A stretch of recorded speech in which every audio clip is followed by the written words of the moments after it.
I pledge allegiance to the flag of the United States of America and to the republic for which it stands, one nation, under God, indivisible, with liberty and justice for all. Thanks for joining us on SUTV News Second Look. I'm Isabella Marcelino. And I'm Marshall Keeley. Bring your own device or one-on-one programs where each student is provided a laptop has integrated technology into the day-to-day of high school learning. Bernadette Koff has more. Principal David Harris of Mechanicsburg High School explains there are many ways to integrate technology into the students' everyday life. Throughout the building, use of Google Docs, shared Google Docs particularly, is very high. A significant number of teachers using Google Classroom. Mr. Jason Kaufmel, a Cumberland Valley High School teacher, knows that wasn't always the case. Kids were not able to check things out. Kids weren't, at that point, that was 4 years ago at this point, so they weren't able to have their cell phones in class at that point. Technology allows there to be outside the room instruction, giving teachers the opportunity to use classroom time to advance student knowledge. A number of teachers using flipped technology, and so 5 to 10 minute mini lessons, which students then view at home, which then changes what classroom instruction looks like when they get here. Dr. Christine Royce believes the added technology keeps the students interested and involved. It's connected with a purpose, though. They're using the technology to enhance their learning experience, and I think they actually enjoy that. I think they find value in that because it's the way they learn currently. Students' use of technology while learning has changed the way students gather information and participate in class. Bernadette Koff, SUTV News Second Look. In 2008, more than 5,000 schools used technology in one form or another on a daily basis. 74% of teachers use technology every day, but not all homes provide the same luxury for students to complete assignments. Bernadette Koff has a story.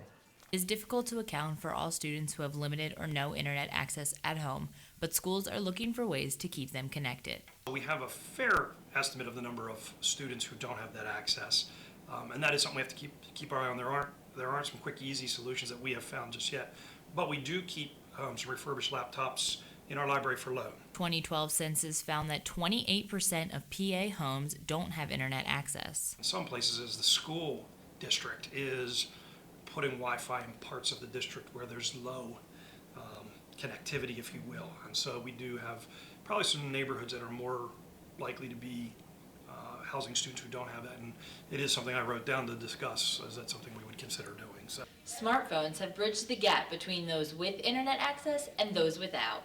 I think the students, with the use of smartphones, most of them are very familiar with the processes that would happen anyway. So while they might not have had the same experiences in high school, they do adapt fairly quickly. It hasn't limited their knowledge, but the limited resources to complete assignments can be challenging for some. Bernadette Koff, SUTV News Second Look. In addition to district hotspots, other areas in the U.S. have implemented community-based broadband networks to help families with no internet access. Technology today plays a major role in the classroom, advancing computers and students and teachers to enhance learning. But smartphones and social media could hurt students more than help. Dependent upon it, that to go and try to break them from being on Snapchat, being on text message, Facebook, whatever it may be, it's almost more of a distraction in class. In a stimulated study, it was found students without phones took 62% more notes than those with them. Research also found students' test scores substantially improved when phones were banned at school. When we come back, new computers enhance classroom instruction. But adding technology can be difficult for some teachers. Stay tuned. The Mount Jackson School, or the Little Red Schoolhouse, was added to campus brick by brick in 1969. Originally located in Newburgh, the schoolhouse helped students between 5 and 21 years old. Bernadette Koff has more. Math to reading to art and music, the one-room schoolhouse provided a space for children, teens, and adults to learn. And the teacher's job went beyond the chalkboard. They were also the janitor and nurse. Something that I think is very valuable for students, in particular in the teacher education department, to see where it all began and to see how far we've come. The schoolhouse allows students to see firsthand how far the classroom has advanced, but also shows the similarities between school then and now. So the fact that it was built in 1865, I think that speaks to the importance of having something so historical right here at Shippensburg University. The Little Red Schoolhouse was dedicated on May 9th, 1970. Bernadette Koff, SUTV News, Second Look. To schedule a tour of the schoolhouse, visit sutvnews.com, keyword schoolhouse. Students today expect the use of technology in their classrooms, and that means teachers must know how to properly incorporate it. Bernadette Koff has more. At this day and age, I think it's vital. Like, it's almost 100% essential part of your classroom. Incorporating technology may not be difficult, but making sure it is used in the proper way is a different story. I think there needs to be outright a lot of controls. Because phones can be utilized for like quick searches, but if they're on their phone, you can't really control what they're doing. But if they're on a school laptop, you can control what they're doing. There can be too much technology, and then it's the teacher's responsibility to know when to use it and when not to. We've also tried to make sure they understand that technology is a tool, and having technology doesn't mean it's always the best way to teach, so they actually have to start to make decisions about when to implement it and when not to implement it. Schools today often have a mix of staff members, those comfortable with technology and those not. I think we're getting there. So we have, we have this kind of sliding scale. As I tell them, as long as you're moving. Teachers are being taught to use more technology in the classroom, so there won't be a gap. Bernadette Koff, SUTV News, Second Look. Schools will see a complete change in teachers' familiarity with technology in just the next generation.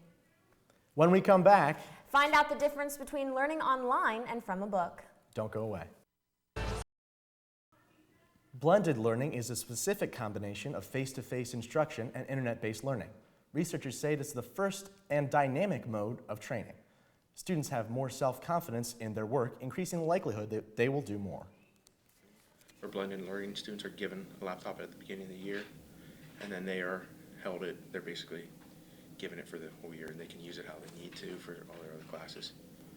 Face-to-face instruction involves initial instruction of material, and internet-based learning is used for supplementary elements like writing papers and taking quizzes. Research found students did better learning vocabulary when they used a smartphone or mobile phone instead of flashcards. Mobile phones' accessibility and prevalence in today's world allow students to learn with what they are used to. Although the research supports mobile learning, Cumberland Valley teacher Jason Kaufmehl worries about it separating people. It's an instant gratification tool, instant communication tool, but in the same regards, it's a lack of communication tool because there's not a lot of dialogue between people anymore. It was found students learn faster using mobile technology. The mobility helps students develop networking and collaborational skills. Conflicting research has shown positives and negatives to learning through online resources, but it is clear learning through a textbook or on a computer requires a different mindset. Bernadette Koff has the story. Use of technology in the classroom has allowed for more direct engagement between the students and the information being taught. Research has found that technology has increased student participation.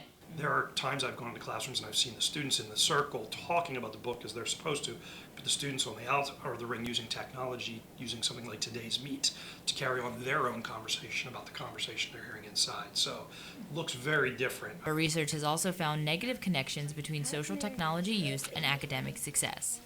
Dr. Royce can see potential problems with the use of online information if not used differently than books. There is a difference in how we read online versus how we read a textbook. So that's also something that needs to be explicitly discussed with students.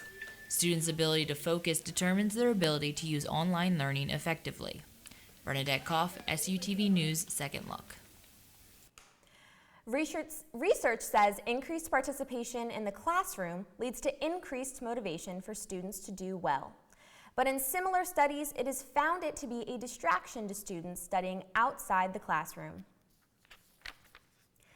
Technology advancements in the classroom free up time for teachers and students to discuss higher applications of skills students already have. Bernadette Koff has the story. Them for their world and not ours, and that can be really, it sounds great. I think it's a very noble effort and we need to do it, but it's easier said than done. Technology in classrooms teaches students skills they will need to use in their ever-evolving tech-savvy world. Principal Harris understands the potential problems contributing to added distractions, but has found that most students use it in the proper way. Understand that there are always perhaps going to be poor choices and or nuisance behaviors, and we need to deal with those, but not create rules to try to eliminate that undermine the other 98% in what they're trying to do.